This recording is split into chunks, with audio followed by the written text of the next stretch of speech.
नमस्कार मंडळी, मराठी चित्रसृष्टीमध्ये मी नम्रता आपल्या सगळ्यांचं स्वागत करते। आज आपण आलो आहोत डिलिव्हरी बॉय ह्या पिक्चरच्या सिनेमाच्या ट्रेलरला आणि आता गप्पा मारणार आहोत अंकिता लांडे पाटील हिच्याबरोबर। हाय, कशी आहेस? मी मस्त, तू कशी आहेस? एकदम मस्त, छान, खूप गोड दिसते। हो, मस्त वाटलं, एकदम छान वाटलं। त्याच्यात तू डॉक्टर म्हणून पण एकदम खूप सुंदर दिसते आणि असंही तुला बघितलं तर तू डॉक्टरच वाटते।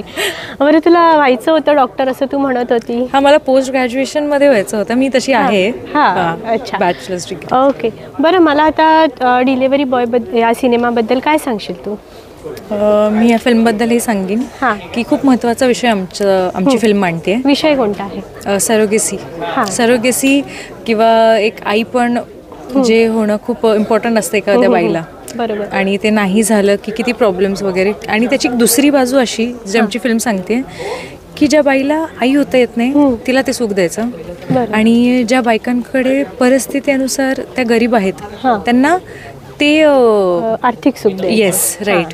तर त्यांचं कसं मिलन किंवा एक असतं म्हणतो ना, अमलगमेशन होतं, म्हणजे ते सगळं जुळवून आणलेलं आहे। येस, सो हे जे दोन प्रॉब्लेम्स हे आम्ही मांडलेत आणि ते पुढे म्हणजे हा जो विषय आहे तो सगळ्यांपर्यंत पोहोचवण्याचा आमच्या फिल्मचा प्रयत्न आहे। आणि या फिल्म लाईक इम्पॉर्टंट विषय कधी कोणत्याच मराठी ह्याच्यामध्ये आय डोंट थिंक सो की ह्याच्या म्हणजे प्रत्येकाला अगदी मनाला भेदणारा सुद्धा आहे किंवा त्यातून मनाला भेदणारा आहे। पण मी हे सांगते की हा एवढा सिरियस आणि इम्पॉर्टंट विषय जरी असेल ना तरी पण आम्ही खूप साध्या पद्धतीने एकदम सरळ जे म्हणतो ना व्हेरी सिम्पल मांडलाय आणि खूप fun.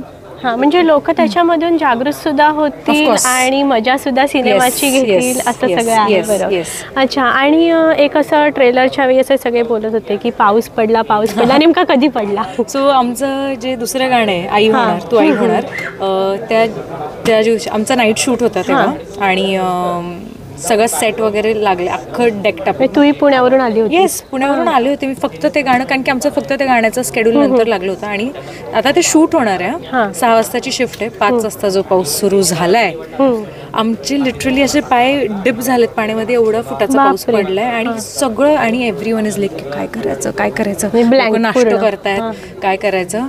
But than me thank you म्हणेल देवाला की थँक्यू त्या दिवशी पाऊस पडला आणि आमचं शूट त्या दिवशी नाही झालं, कारण की जर ते झालं असतं तर एवढं भारी गाणं नसतं मिळालं। पाऊस पडला, I am thankful for that, म्हणून आम्हाला एवढं भारी गाणं मिळालंय। तू व्हिज्युअली पण बघते, so grand, it's so beautiful, खूप गोड दिसते त्याच्यामध्ये, पिंक साडीमध्ये पिंकी होते। थँक्यू। आणि मला विचारायचं, तुझी कसरत कशी होती पुण्यावरून मुंबई वगैरे अशी फिल्मच्या शूटिंगसाठी? कसरत म्हणजे कसरतच होती ती, कारण की जेव्हा मी फर्स्ट टाईम आले होते, जेव्हा आमचं लुक टेस्ट होतं दॅट टाईम मला 6 तास लागले होते पोचायला इथे सेटवर। मी म्हटलं बस नेक्स्ट टाईमपासून मी बस वगैरे नाही येत, कारण की बसने खूप वेळ जातो आपला। बरोबर, मग म्हटलं कॅबने आपलं गाडी घेऊन घरून आलेलं ते बेटर राहील। सो ती कसरतच असते, म्हणजे लवकर उठून इकडे पोचायचं। पण शेवटी तुझ्या प्रयत्नांचं फळ खूप छान दिसतं, खूप भारी। अच्छा, बरं, आमच्या प्रेक्षकांना आता काय सांगशील जाता? मी प्रेक्षकांना हेच म्हणेल की प्लीज, माझी रिक्वेस्ट आहे तुम्हाला की तुम्ही प्लीज 9 फेब्रुवारीला आमचा चित्रपट येतो, तुम्ही नक्की चित्रपटगृहातच जाऊन हा फिल्म बघा। तुमच्या आजूबाजूच्यांना पण सांगा तुम्हाला आमची गाणी आवडत असेल, फक्त तुम्हाला असं वाटत असेल यार पिक्चर नाही बघायचं, गाणं खूप भारी आहे, गाणी बघायला तरी थिएटरमध्ये जाऊन प्लीज हा पिक्चर आमचा नक्की बघा। तुला तुझ्या पुढच्या वाटचालीसाठी खूप साऱ्या शुभेच्छा। थँक्यू।